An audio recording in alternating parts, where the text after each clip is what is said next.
Welcome back to the podcast. Today, we're talking about Mosaic Hockey Collective, an organization working to create a more inclusive hockey community by supporting and empowering players of color through skill development, mentorship, resources, and leadership opportunities. Their mission is built on a simple but important belief that hockey should be a place where everyone feels like they belong. As conversations around representation, inclusion, and athletes' well being continue to grow, Mosaic Hockey Collective is helping create pathways for athletes to succeed both on and off the ice. Joining us today is Meredith Lang, Executive Director at Mosaic Hockey Collective. Meredith, thanks for being with us today, and thanks for sharing your story. Thanks so much for having me. Yeah, it's absolutely great. So for the listeners that maybe aren't aware of what Mosaic Hockey Collective is, can you tell us a little bit about your organization, how you guys got started? Well, Mosaic Hockey Collective is a nonprofit organization built to support players of color in hockey. So we do that through positive experiences, resources, and hockey development. Awesome. hmm Yeah. What inspired you guys to get started?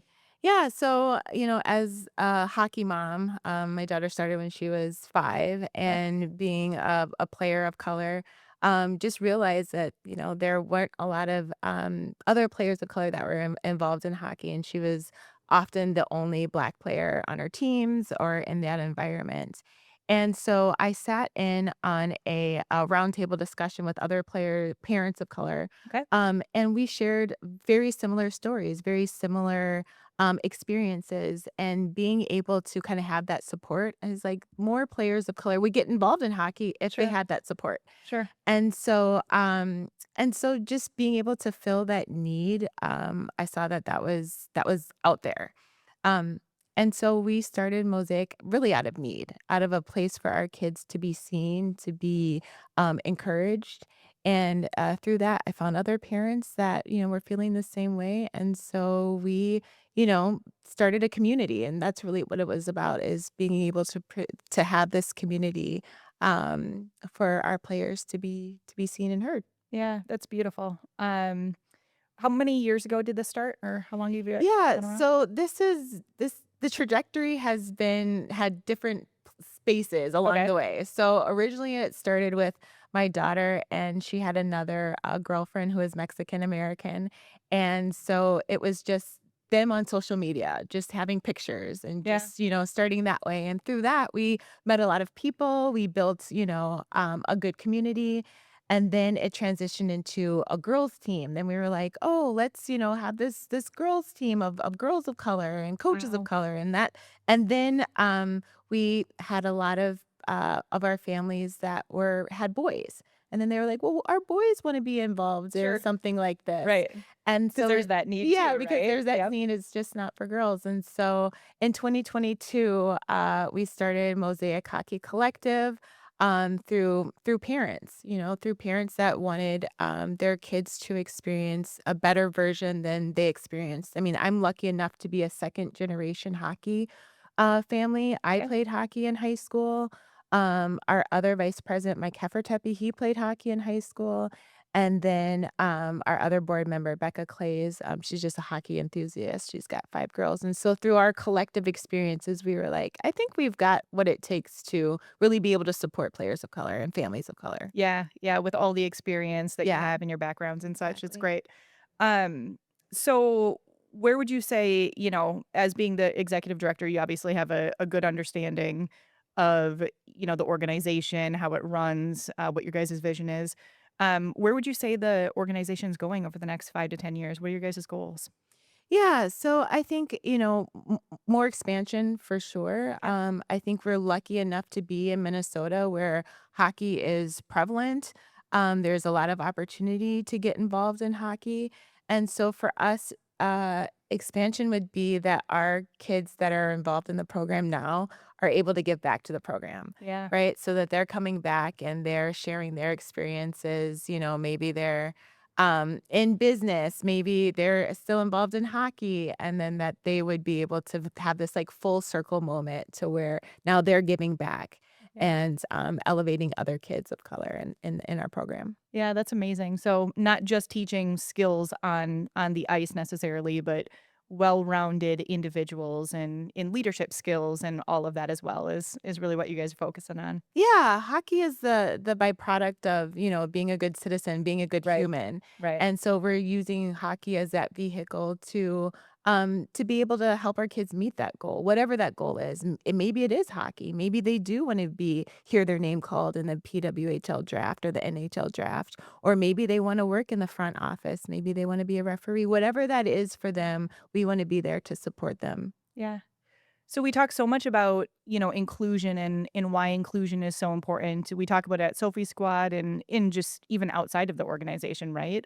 Um, so inclusion obviously being a big part of your organization as well in what you guys are focusing on. What challenges do you feel like players of color really experience today that you're trying to work through from an inclusive standpoint?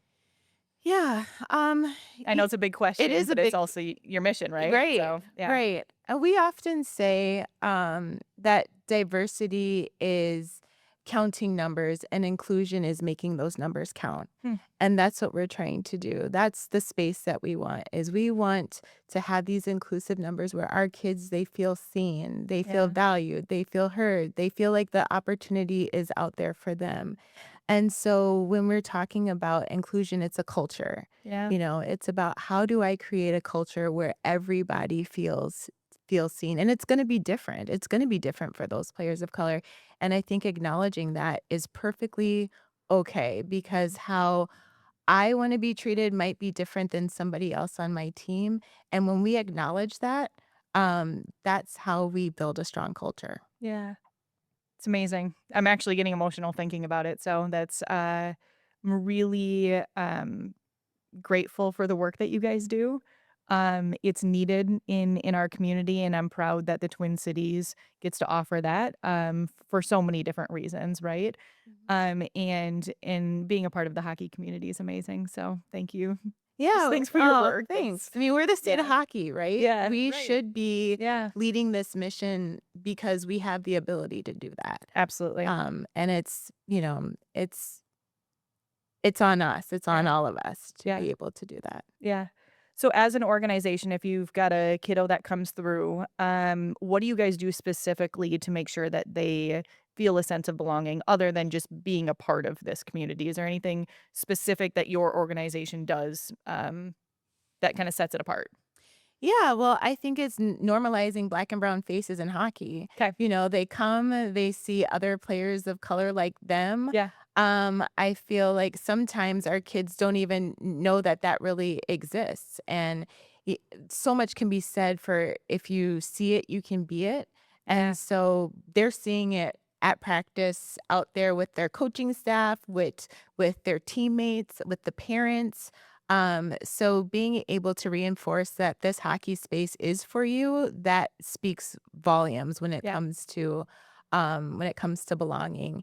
And, in hockey, what we found and why we started is because there's a lot of access into getting into hockey. Like you can go down to the pond and play. When my daughter first started, I reached out to a teammate and I said, "Hey, my daughter, I just moved back from North Carolina. My daughter wants to play hockey. What do I do?" And she was like, "Oh, now there's a girls' team. It's just girls. They can start at 5. Wow. And this is who you need to reach out to." My daughter was on a team. She had equipment. She had a jersey all by the weekend. Where can you do that in any other place in the Yeah. country? It's Yeah. pretty rare. Yep. And so, because there's so many access points into getting into hockey, um, players of color are able to find, like, I want to play hockey, but it's the retention piece that is missing. There Yeah. is nobody that was really out there that is trying to figure out how do we retain players of color in the game? What is it that keeps them in the game? And that's what Mosaic is constantly, Yeah. working towards and Yeah. figuring out. And there's a huge evolution into that because it could be different for different people. For some people, Mosaic finds they want to be a part of Mosaic because they are able to see those other families of color that are playing. It could be the skill development because that's a big part of it. It's not just playing hockey, it's how do I get better at hockey? Mhm. I didn't know that there's skating coaches. I didn't know that there's teams that I could be on and AAA that I can be on. Again, I say these things as a second generation hockey family, Yeah, but many of our families are first generation. They don't know these things. sure. And where do we come to share resources? Is why they are a part of Mosaic as well. Is if we can make these shortcuts for others, why wouldn't we do that? And Right. so just being able to understand the speed of the game, not necessarily the game, but like the overarching Yeah. game of being a part of hockey. Yeah. Wow, that's beautiful.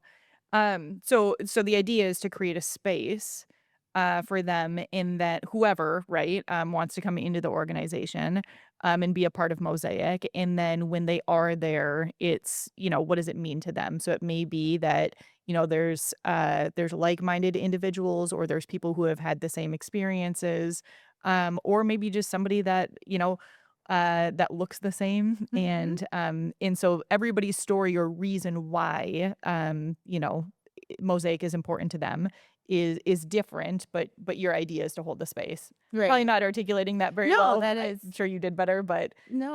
that's the idea of it. Yeah, Great. absolutely. Yes. To hold that space, to be able to acknowledge your story, Yeah, right? And that's a lot of what we do is like you're here to write your own story and we're here to help.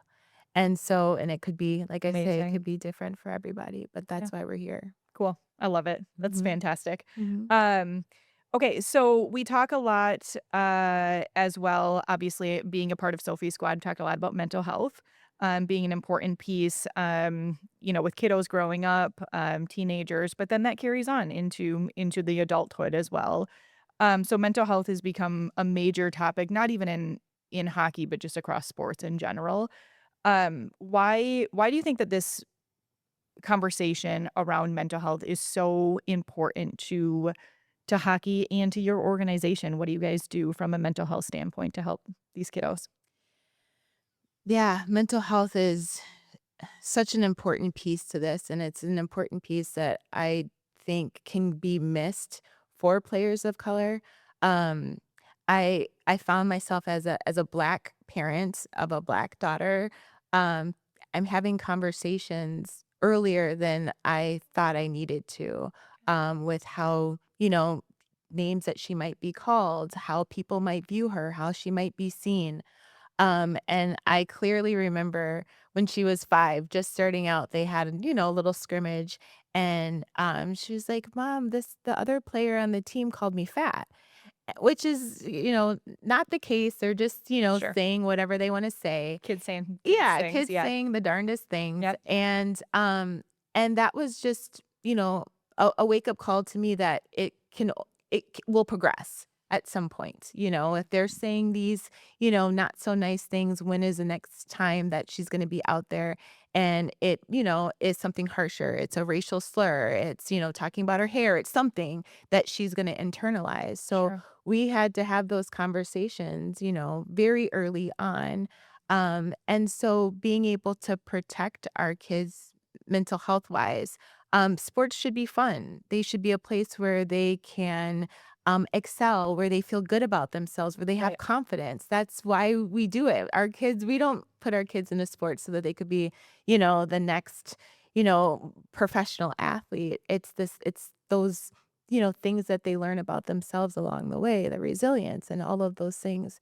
And so, so for our kids to, take this mental load of something else that's not even for them, it doesn't speak about them. It more speaks about the other person. Right. But to have these conversations and to understand that, there are um, experiences that our kids are going through that are different and they carry different weight than others. Right. Um, that's a conversation, Yeah. right? Yeah. And I think as parents, as coaches, we should acknowledge that, and we shouldn't just brush mental health under the table. That, the more that we have this what I call psychological safety within our team, within our Mhm. culture, and our kids feel okay to speak up Yep. and bring these, things to light,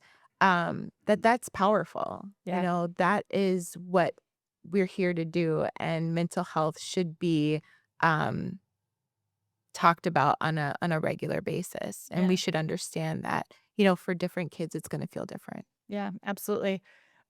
So parent to parent, right? How do you keep that in perspective? Just the like, the advice that you have to give a child in that moment who may be struggling, but also knowing that you know, you want to take that burden off of them, but also knowing that when they feel when they're getting called a name or they feel a certain way, um that there's also not a lesson in there, but it's an opportunity for them to reflect on what it means and what story they're gonna tell themselves, right? As a Mhm. parent, how do you navigate that? Yeah, it's difficult, Yeah, right? And I do think that having those conversations throughout is important. sure. We want to have those conversations before, it actually hits you Yeah. in a hard way. The more we're having them, the more easy they are to have. Mhm. And especially the more that you're going to tell me something happens when it happens. A Right. lot of times, um, with these incidents that players can internalize it and then they won't say anything about it, and then it eventually comes out, and it might come out in a conversation, it might come out in a way that is, off-putting on the ice, right? They Sure. might, do something where they are fed up, and then you watch it on Live Barn and you can't hear what was said, but You you can can see it. see, Mhm. Right. the, outcome of what was said. Yeah. And so for us, it's really about having those conversations, when it's not in the heat of the moment so that you're able to know how to have it, what to say, and, what's your plan? Yeah. We tell a lot of our kids, and our coaches that we work with is, let's talk about it before it's an issue. Let's talk about it at the beginning of the season. Yeah. What would happen? What would your response be if your player came to you and said, somebody called me a racial slur? And if you don't have that plan ahead of time, it makes it harder, Sure. right? What are Yeah. you gonna do? And so, Hmm.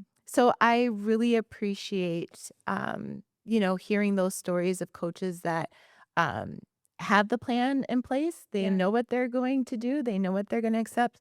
My daughter had an incident that happened when she was, I think U12, and somebody called her, something, and in the Live Barn, you can see her teammates really, like, having her back and going to the referee and saying, something was said that shouldn't have been said, Yeah. and,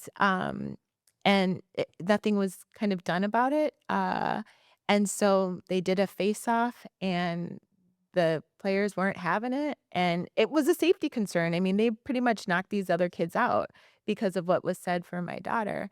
And, she will always tell that story because that was the time when she knew her teammates had her back. It wasn't anything that she had to do to handle, they were gonna do it for her. Sure. And so we use that as a learning opportunity. Maybe that wasn't the best way of handling that situation. What Right. would we do, Right. next time? Yep. But again, like I say, having the plan in place. What is your threshold of, this is unacceptable, this doesn't align with my values or my integrity, I'm going to do X, Y, and Z. Yeah, beautiful.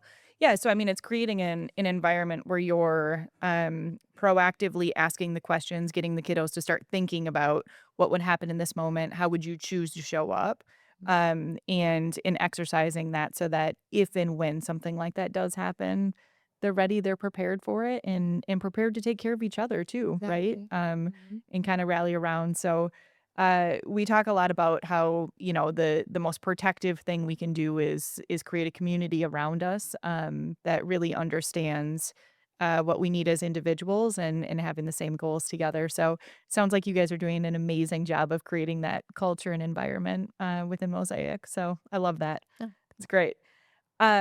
So with that being said, obviously, mentorship is obviously huge as well. Why is mentorship so important to your organization and what's the vision for I think you were speaking to it earlier too, but once these kiddos kind of graduate out of the program here, the idea is to get them back into some sort of mentorship or feeder program with that. What's your vision there? Yeah. So for me, my brand platform is lift as you climb. Okay. And so that is our entire motto as we go through Mosaic. It's as you get other experiences, as you learn, as you grow, who are you lifting, you know, as you do that? Who else are you taking with you on that journey? Mhm. And so we have those systems in place built throughout our entire program. This year we started a mites only. So our mites get their own community, they get their own ice time, they Awesome. get their own coach. And so our older players are coming to help and mentor the mites. And so we do that through every level of our organization. But then it's also for our, older kids to be able to see coaches that are taking them on other opportunities within the wild, within the frost, other um, organizations are reaching out to us to, be able to help mentor our athletes as well. Great. And so it's really, I always say we are America's team. We are the community's team. Yep. And we are only as good as our community members around us that rally behind us. And so mentorship is very important. Yeah, absolutely. And continuing to create that inclusive environment, right? Through that mentorship and beyond just your organization. I love that you guys are partnering with some professional teams as well. And, then the kids get to see like how important that is and what it really takes to get to that level. But not even from a skill standpoint, just a personal standpoint in creating relationships with some of these pro players, Yeah. so that's fantastic. I love it. Yeah, definitely. One of my favorite stories is I was watching the boys high school state tournament a couple years ago, and Javon Moore, he's a black player out of Minnetonka, and he's playing for state. And it was just like all of our families were like, "Wow, who is this person out there? Like, he's amazing." Yeah, We love watching him. And so I went on social media to find out who are his parents. I yeah. need to know his parents. And I reached out and I found his mom and I reached out to her and I just said, "Hey, our families are just feel so proud to be able to watch Javon out there. He's, a role model and trailblazing for a whole group of 200 families. We're all Love it. rooting for him." Yep. And I told her about Mosaic and, what our mission is and how we're trying to support and advance and retain players of color in hockey. And she was like, "Where do you meet? Like, when can we come?" And I was like, "Oh, well, we actually have practice on Sunday." And she was like, "I'll be there. We'll be there." Aw. And, it was actually Mother's Day, Oh, and wow. Yep. she spent her Mother's Day Aw. with our organization, and she's every Mother's Day for the last 4 years, her and Javon come, and that's their Love time it. to give back, and those are the kinds of, Yeah. stories, and it means so much to our organization. It really Yeah. does. Yeah. Yeah. And just building, like, one relationship at a time, one connection or contact, right, at a time, and then, yeah, building from there, that's beautiful. Yeah. So, it's just organically sort of happening, and Yes, that's right. oh, I love it. Um, so, what leadership skills, do young athletes gain, through your organization specifically? I know we've talked a little bit about this already, but anything specific that, from Mosaic Hockey Collective that you're like, when they sort of graduate out of this, the idea is to have these types of leadership skills that they can carry on through their adult life. Yeah, go to another quote. I love Simon Sinek. Me too. He's my favorite, Yep. and he always says leadership is not about being in charge. Leadership is about taking care of those in your charge. Yep. All of our kids are leaders. They are all responsible for those in their charge, all their teammates, their community. How do we build strong communities? How do we, you know, build strong cultures of organizations, of teams, of students, And Yeah. so that's the biggest part is how are we taking care of those around us? Yeah. We, in my other world beyond Sophie's squad, I work in healthcare, and we have this concept too called tell, show, do. And I think about that a lot too. It's like part of your culture, right? But really, like, you're sharing the message of what's important. You're also showing how to do that, and then watching people or kiddos in this case, flourish by really acting that out as well. And so creating an environment where this can just be part of your culture and who you are, and making sure that, when the kids enter on the team or in the arena, whatever they're at, this is just part of who we are. This is how we show up. We learn to be good leaders. We learn to take care of each other, include everybody. Yeah. That's amazing. So you guys Yeah. have a great culture. No. It's awesome. Um, so, what would you say are some exciting initiatives that you guys are focusing on right now and as you continue to grow moving forward? Yeah. Oh, Mosaic is it's so fun to be able to figure out what it is to make an impact. And so, like I say, we actually, um, so our program is meant to support uh, players of color that are playing, travel hockey, association hockey. Like I said, there's a lot of ways to get involved in hockey, like to start hockey, but it's the retention piece. And so since all of our players are playing at we probably represent about 60 different associations, high schools, communities. And so we pick up after the association season is done and so it's April to August. Yep. That's our quote unquote mosaic season. And so what we've been able to do this year is usually we do practices, once a week, but now we've added a bunch of different programs. So we have a squirt 3-on-3 team that Right? they are playing, and so we added that. And they were undefeated all season. They won a Awesome. championship. It was so fun to That's be so able because fun. they were like, we want to compete. And so they were able to do that. We added, like I said, our might program, which is really fun because we're trying to retain these players. And the younger we can get them to having these positive experiences, to feeling a part of the game, to honing their craft, we know that they're gonna stay in the game, and so our focus is really around grabbing them as mites, and so that's, a new program that we offered, and then we also have a high school elite program that is coached by John Schiavo. He is the skills coach for the Frost, so they get really great instruction, and our high school players are really able to, again, be able to improve their skill, to be able to play with other, players from around, Yep. the area, and so that's another program that we've offered, but then there's also volunteer opportunities that are intertwined through our program, and so, what's happening right now, we've partnered with the Wild, and we're helping them out with, Big Wild, and so that's a program, to help skaters 9 through 13 that have never played hockey before to try hockey. Yeah. And so It's never too late, right? that's right. Yeah. And so our coaches and our kiddos are out there helping those players learn to skate. Cool. There's also another program that through the wild, it's called Hockey is for Me. And that's a program to really introduce families of color that have never thought about hockey to give it a try. And so our players are out there helping the little ones learn to skate. And then from there, they transition to the Little Wilds, and then from there to an association.